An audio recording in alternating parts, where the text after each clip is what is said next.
ये कहानी मैंने अपने गांव के ही एक बुजुर्ग जो कोलकाता में काम करते थे उनसे सुनी थी। एक बार की बात है कि कुछ अंग्रेज शिकारी भारत के किसी जंगल में शिकार पर गए।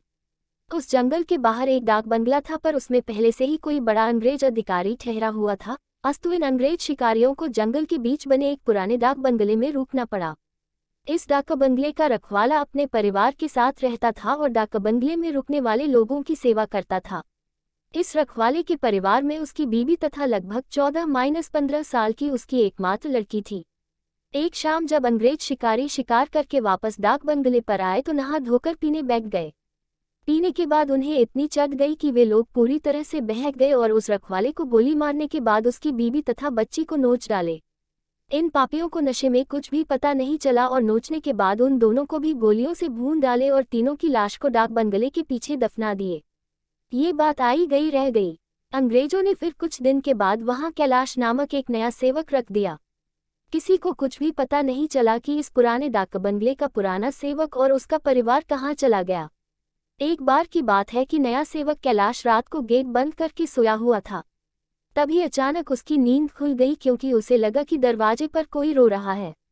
उसने एक हाथ में लाठी उठाया और दूसरे में चिराग और दरवाजे पर आकर हाँक लगाया, कौन है? इतनी रात गए कौन दरवाजे पर रो रहा है? उसने देखा कि एक किशोरी दरवाजे पर बैठी रो रही है। कैलाश उस किशोरी के पास गया और उसके सिर पर हाथ रखते हुए कहा कि बेटी रो मत, अंदर चल।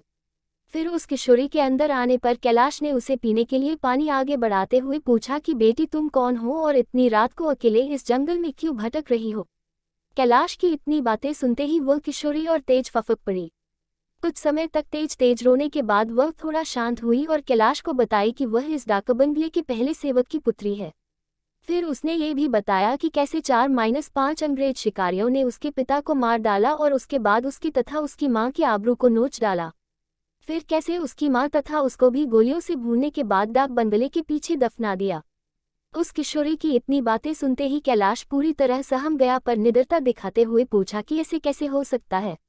अगर तू मर गई है तो मेरे सामने कैसे बैठी है?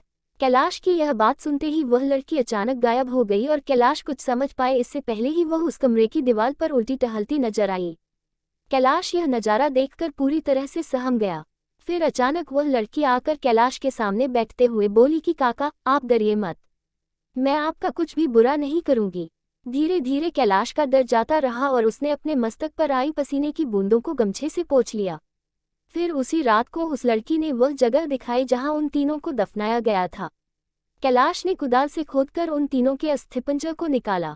फिर कैलाश ने उस किशोरी से वादा किया कि वह उन अंग्रेज शिकारियों के खिलाफ कोर्ट जाएगा और किशोरी को इंसाफ दिलवाकर रहेगा।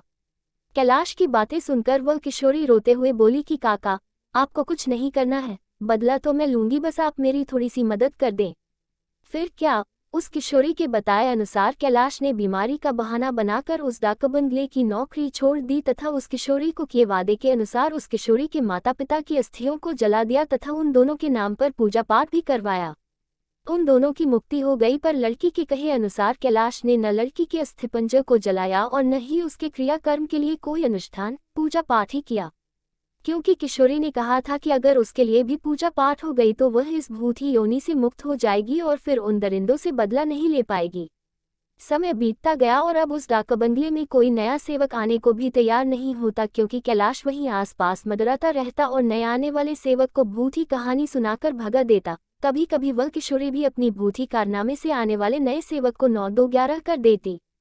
पर उस बंगले पर शिकारियों का आना कम नहीं हुआ। वे आते और खुद ही अपनी व्यवस्था करते, पर जो अब आता वह वापस नहीं जाता, क्योंकि उस डाक बंगले में ठहरने वाला हर अंग्रेज शिकारी उस लड़की का शिकार हो जाता। कभी कभी तो ऐसा होता कि वह लड़की किसी अंग्रेज शिकारी को अपने लटकों झटकों में फंसाकर उस डाक बंगले में लाती और रात को अपने असली रूप में आ जाती और डराकर उस अंग्रेज को मार डालती और उसका खून पी जाती। ये क्रम चलता रहा और उस डाक बंगले में मरने वाले अंग्रेज शिकारियों की मौत रहस्य ही बनी रही। अंग्रेज अधिकारियों के लाख कोशिश के बावजूद न हत्यारा पकड़ में आता और नहीं मरने वाले अंग्रेज शिकारियों अधिकारियों की मौत का कारण पता चलता। धीरे धीरे ये खबर आसपास के क्षेत्रों में अंग्रेज शिकारियों आदि में फैल गई कि पुराने डाक बंगले में ठहरने वाले हर शिकारी की रात तो होती है, पर वह दूसरे दिन का सूरज नहीं देख पाता। 2-3 और वर्ष बीते और अब वह डाक बंगला खंडहर हो गया, क्योंकि अब किसी में भी हिम्मत नहीं थी कि वहां ठहरे, आखिर किसको अपनी जान की परवाह नहीं होती। पर वह किशोरी भूतनी जो अब युवती बन गई थी, उसी डाका बंगले में रहकर अपने हत्यारों का इंतजार करती। दिन में उधर आने जाने वाले लोगों को उसका एहसास होता, क्योंकि वह बराबर रोती रहती पर किसी को दिखाई नहीं देती। एक बार की बात है कि वह युवा भूतनी उस जंगल में रह रहे एक युवा भूत तथा युवा भूतनी के संपर्क में आई। ये दोनों आदिवासी थे और जंगल में लकड़ी काटते समय किसी अंग्रेज शिकारी के शिकार बन गए थे। युवा भूतनी उन दोनों को लेकर शहर की ओर निकल गई।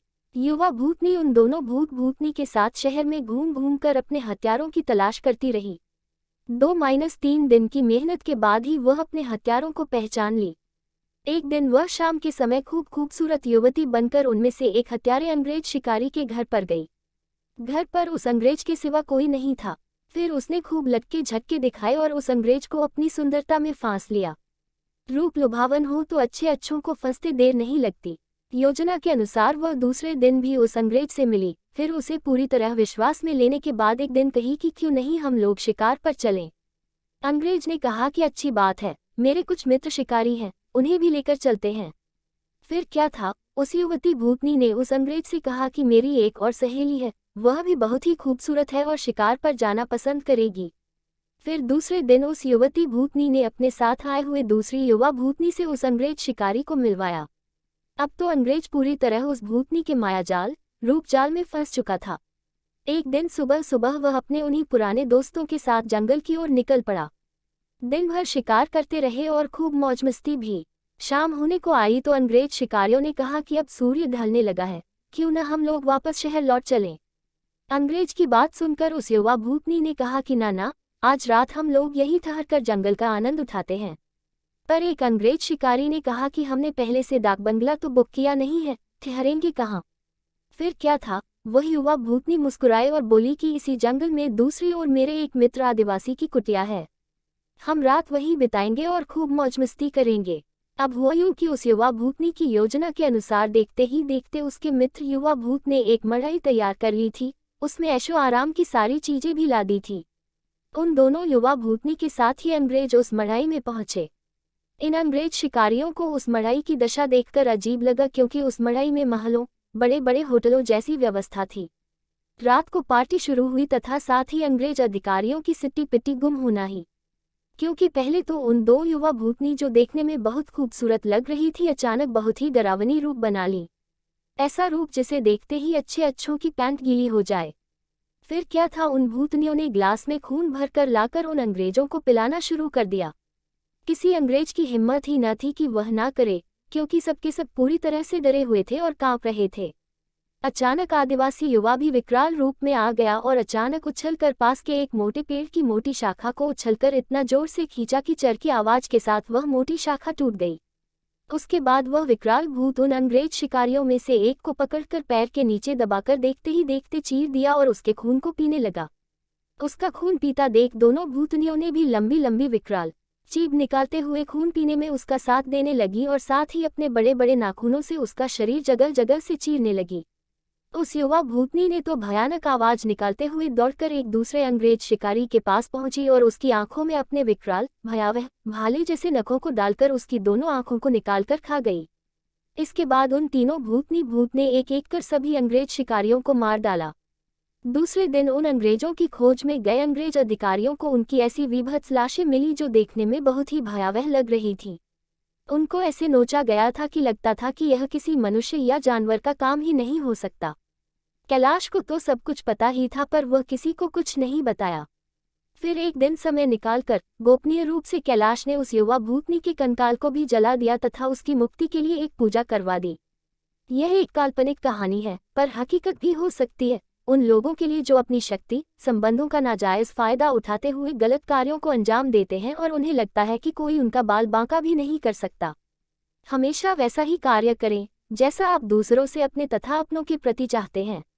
जय बजरंग बली। समाप्त।